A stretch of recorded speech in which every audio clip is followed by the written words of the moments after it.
여러분, 안녕하십니까? 벌써 사회의 세 번째 주제로 넘어왔습니다. 여러분들, 학습은 잘하고 있나요? 온라인이 얼마까지 될지 모르겠지만, 선생님과 같이 계속 좀 배워봤으면 좋겠습니다. 쌤도 덕분에 사회 공부를 열심히 하고 있습니다. 자, 그럼 오늘은 6학년 사회고요.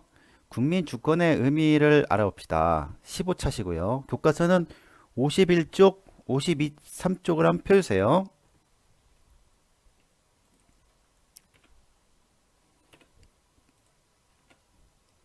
네, 국민 주권의 의미를 알아봅시다. 인데요. 교과서에는 교과서 51쪽을 봐주시면요. 51쪽에 소영이가 찾은 신문 기사가 있습니다. 신문 기사에는 미국 로스앤젤레스에 살고 있는 어떤 아주머니, 병이 드신 아주머니 사연이 있습니다. 한번 읽어보면요. 외국에 사는 아주머니께서 아마 이때 대통령 선거 날인가 봐요. 실제 이야기입니다. 대통령 선거일인데 몸이 굉장히 불편하세요. 근데도 이 선거를 위해서 그 미국에서도 할 수 있습니다. 우리나라 선거를 참여할 수 있습니다. 국민이면요. 그래서 이제 선거를 참여하는 그 모습이 나왔습니다. 그러니까 선거가 그만큼 중요한 거죠. 그러니까 음, 그 국민의 주권이 있기 때문에 우리는 외국에 살고 있는 우리나라 국민들도 선거에 참여할 수 있는 겁니다. 자, 그러면 이제 주권이 무엇이냐면요. 주권이 뭐냐면은 주인이 된 권리라고 합니다. 교과서입니다. 자, 대한민국의 헌법 제1조 2항. 1항은 대한민국은 민주공화국이다. 공화국이다라고 하죠. 북한 같은 경우에는 북한도 헌법이 있어요. 사실은 북한도 헌법이 있는데 뭐 조선 민주주의 공화국은 아, 뭐 거기도 민주주의란 말을 씁니다. 뭐 조선 민주주의 공화국이라고 말은 해요. 그렇게 헌법이 있지만 실제 민주주의란 말은 우리나라 한 거하고는 완전히 뜻이 다릅니다. 우리는 실제 민주주의고 여기는 그냥 말은 민주주의 공화국입니다. 자, 그러면 1항이 그렇고 2항은 대한민국의 주권은 국민에게 있고 모든 권력은 국민으로부터 나온다. 이 말을 항상 마음속에 갖고 있기 바랍니다. 다시 한번요. 대한민국의 주권은 국민에게 있고 모든 권력은 국민으로부터 나온다. 여러분들 그 변호인이라는 영화를 봤는지 모르겠어요. 변호인. 그 영화에 보면은 이제 그 변호사가 그 굉장히 이런 말을 했죠. 대한민국의 주권은 국민에게 있고 모든 권력은 국민으로부터 나온다. 그런 대사를 하는 게 있는데, 쌤이 이거 보면서 막 눈물이 나더라고요. 굉장히 그런 그 민주화 운동을 위해서 열심히 한 학생들을 잡아다가 막 그냥 고문하고 막 그럴 때 나온 말입니다. 하여튼 변호이라는 영화를 한번 지금 여러분들 아직은 좀 나이가 좀 걸려서 보지 못하겠지만 하여튼 굉장히 좋은 영화입니다. 자, 다음 국민들의 주권을 지키기 위한 노력은 어떤 것이 있었나요? 실제 있었던 노력들이죠. 시위를 많이 했죠. 어떤 시위냐면은 이제 국가가 잘못했을 때 뭐 시위를 하죠. 뭐 국가라고 하긴 좀 그렇고 이제 그죠? 독재자들이 잘못했을 때 시위를 많이 했죠. 자, 그 다음에 어떤 게 있냐면 또 이제 시위도 하고 민주화 요구도 많이 했죠. 민주화 요구도 많이 했고 끝내는 독재 정권을 몰아내기까지 했습니다. 자, 그 다음 1970년대 선생님은 74년생이니까 바로 선생님이 태어나던 그때네요.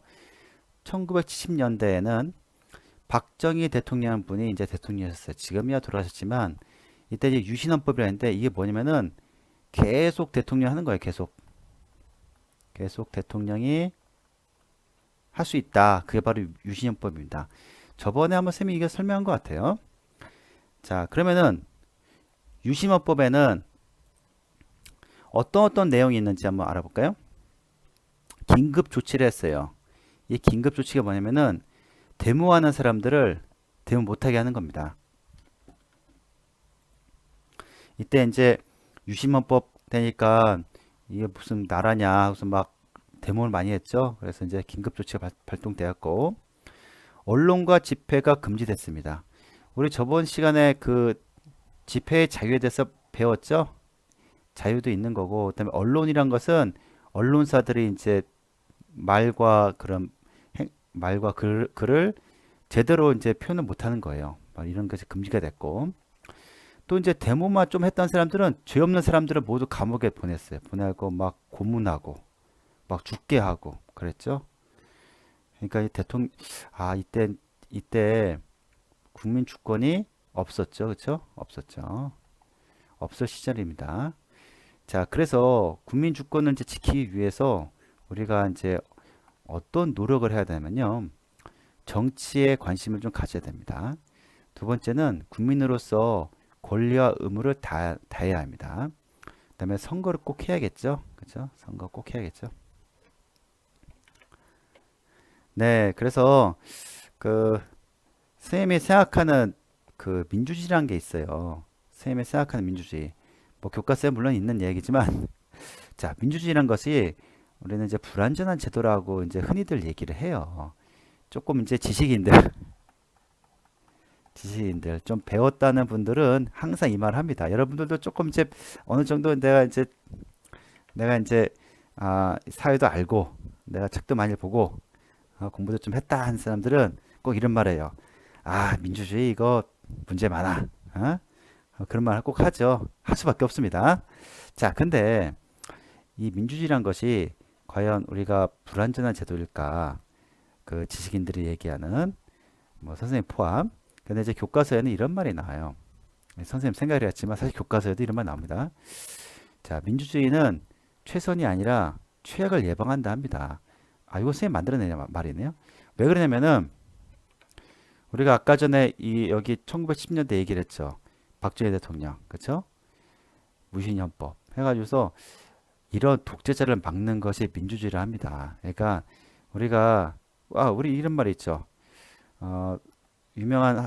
유명한 로마 시대 또 유명한 철학자 소크라테스 말고 또 플라톤이 났어요.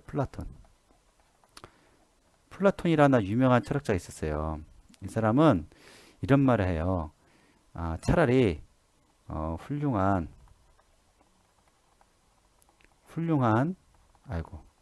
리더, 지도자를 뽑으면 되지 않냐 이런 말을 해요. 근데 이게 훌륭한 사람도 이런 말을 했습니다. 차라리 여러분 생각하기에도 뭔가 지도자는 이제 훌륭한 사람 한 명 뽑으면은 세종대왕이나 그쵸? 또 그런 사람 뽑으면은 나라가 잘 되지 않을까 그런 것도 있지만 그거 외에는 사실은 훌륭한 지도자는 거의 없다고 보면 됩니다. 그러니까 무슨 말이냐? 이 플라톤이나 우리 소위 지식인들이 말하는 차라리 훌륭한 지도자를 뽑자 하는 것은 실현하기 어렵다 그 말입니다. 그 뭐냐면 이제 차라리 그렇게 할 바에는 독재를 막는 것이 좋다. 그래서 보면은 우리는 민주주의라는 것은 그렇게 뭐 훌륭한 한 사람을 뽑는 것이 아니라 차라리 독재자를 물러나게 하는 것이 바로 민주주의라는 겁니다. 여러분들이 이제 민주주의에 대해서 좀 배우게 되면은 이 말을 이해할 수 있을 겁니다. 그러니까 약간 민주주의가 불완전한 제도이고 뭐 이렇게 뭐 이게 뭔가 싶지만 어떻게 보면은 그동안 우리나라 역사를 봤을 때 그 독재자를 막는 그런 것이 바로 민주주의가 아닐까 생각하고 있습니다. 교과서에 있는 내용이고 선생님도 이제 오랫동안 생각해 보니까 이제 이런 걸 생각해냈습니다. 그래서 민주주의는 최선이 아니라 최악을 막는 장치라 생각하면 됩니다. 자, 그러면 이제 오늘 이제 국민 주권에 대해서 배워봤으니까 여러분들 주권을 지키기 위해서 노력들 많이 해주세요. 바로 뭐가 있을까요? 선거.